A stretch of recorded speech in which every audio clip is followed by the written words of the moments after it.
nanay?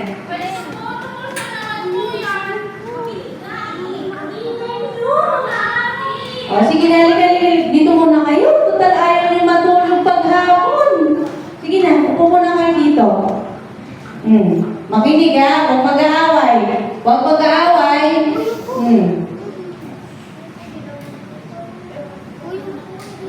O mga bata, sandali lang ha. Huwag nyo gayahin itong mga ate nag-aaway. Itong mga anak ko, ang kukulit. Ayan. Minsan, sa isang kagubatan, merong 3 maliliit na pulo. At sila ay may kani-kanilang mga pangarap. Pangarap ng unang puno na maging isa siyang kahon na puno ng kayamanan o treasure box. Mike!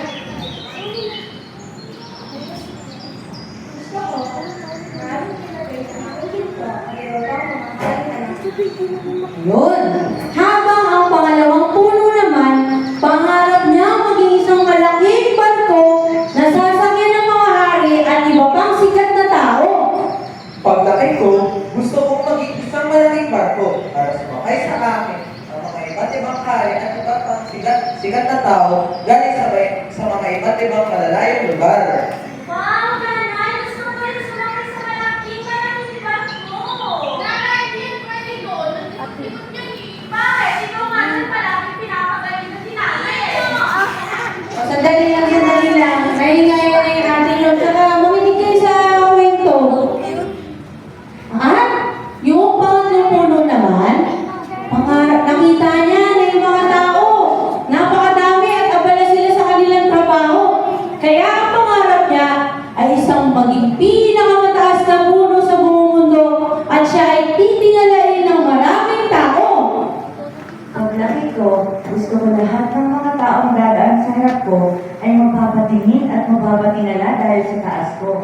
Gusto kong maging pinakamalaking puno sa buong mundo. Di ba? Yun yung mga pangarap ng mga puno. Di ba? Ano nga yung mga pangarap nila mga anak? Naalala niyo ba? Ha? Sabi mo na anak? Lagayan ko ng mga lahas. Oo, di ba? Gusto niyo ba ng maraming alahas? Oo. Yan, di ba? Ano yung isa anak? Anong pangarap ng isa?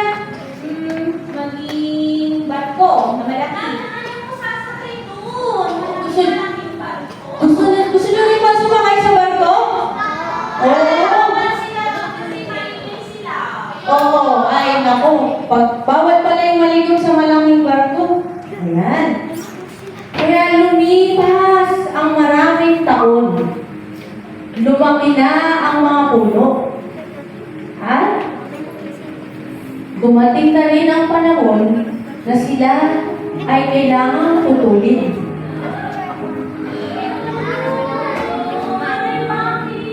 Kawawa naman, no?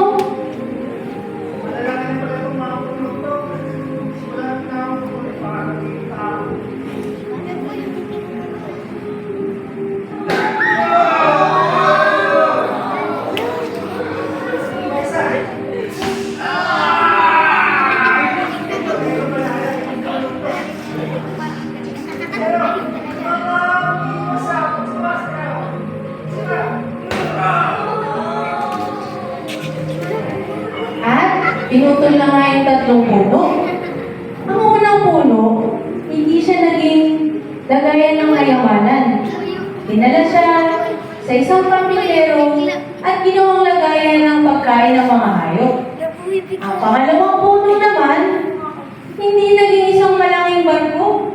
Siya lang ay isang naging maliit na bangka na ginagamit sa pangingisda. Habang ang pangatlong puno naman ay nakalimutan. Naiwan lang sa isang tabi. Nakalimutan ng 3 puno ang kanilang mga pangarap. Oo, mga anak, huwag kayong malungkot. Kasi, alam niyo ba, na di pa tapos yung kwento natin. Kaya makinig mo na kayo mga anak. O, Oh, sandali. Sa tingin nyo kaya, mga bata,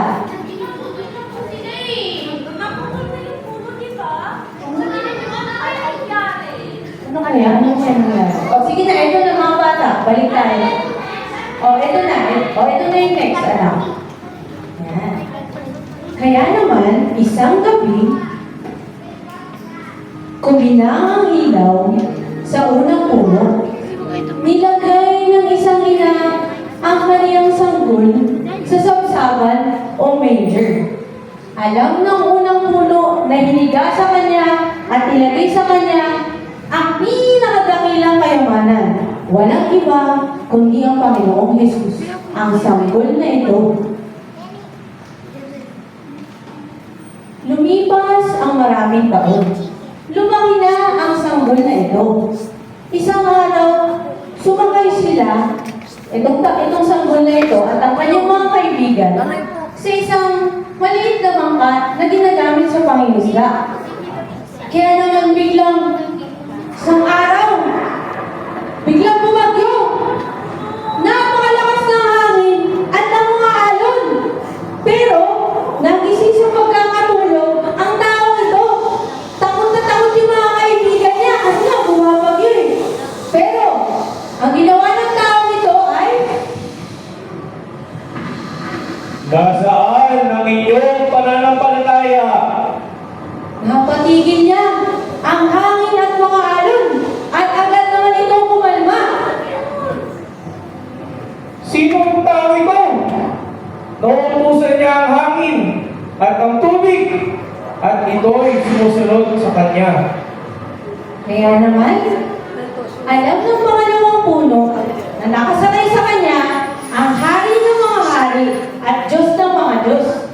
Walang iba kundi ang bugtong ng anak ng Diyos na si Jesucristo. Lumipas na naman ang ilang taon, may mga grupo ng mga sundalo. Ipinako nila ang taong ito sa krus. Siya ay dinuraan, pinahirapan, at hindi pinaniwalaan. Pero, namatay siya. At nabuhay pagkatapos ng 3 araw. At alam ng pangatlong puno na ipinako sa kanya ang tagapagligtas ng buong mundo. Nanay, sabi ko na nga ba si Jesus yung baby, tsaka yung sumakay dun sa bangka, pati yung tinapos sa cross, di ba po? Oo, anak. Tama ka dyan. Kaya kahit hindi natupad ang pangarap ng 3 puno, ay ginamit pa rin sila ng Panginoon sa pinakamahalagang dahilan.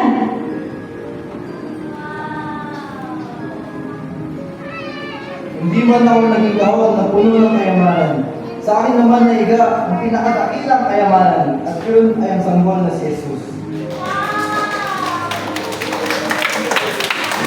Ako ang pinakamalaking barko sa buong mundo na sinasakyan ng mga hari at sikat na tao.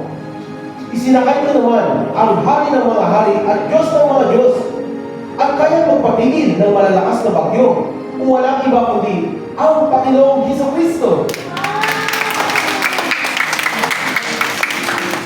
Hindi man ako ang pinakamataas na puno sa buong mundo, ang pagkamatay ni Mang Jesus sa krus ng Kalbaryo at pagkabuhay nitong muli ang siyang magliligtas sa ating kasalanan sa buong mundo!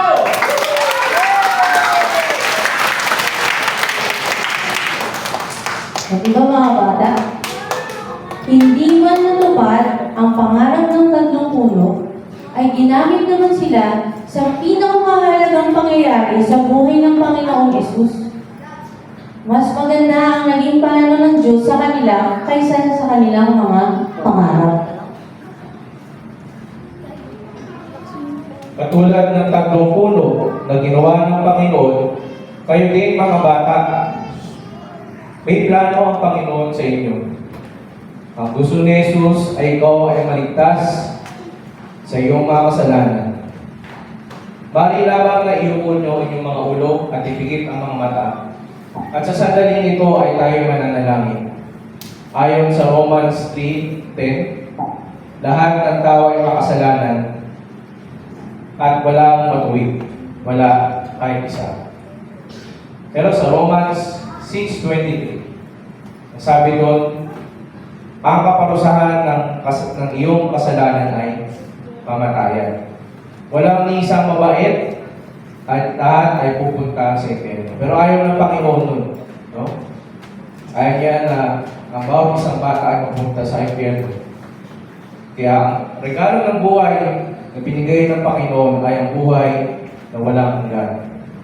Kung meron kang gusto tumanggap ng buhay na walang hanggan, ay sundan niyo lamang ang panalangin na aking babanggitin.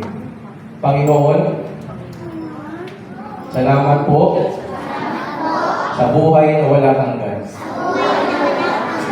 Inaamin ko po na ako isang makasalanan at hindi ko kayang iligtas ang aking sarili. Panginoon, iligtas niyo po ako sa aking mga kasalanan. Salamat po sa inyong ginawa sa krus ng Kalbaryo, namatay para sa aking mga kasalanan. Salamat, Panginoon, at pumasok po kayo sa aking puso ngayong hapon na ito. Sa pangalan ni Jesus, Amen. Pakibuksan yung ilaw. Ano ang ginawa niyo ngayong hapon?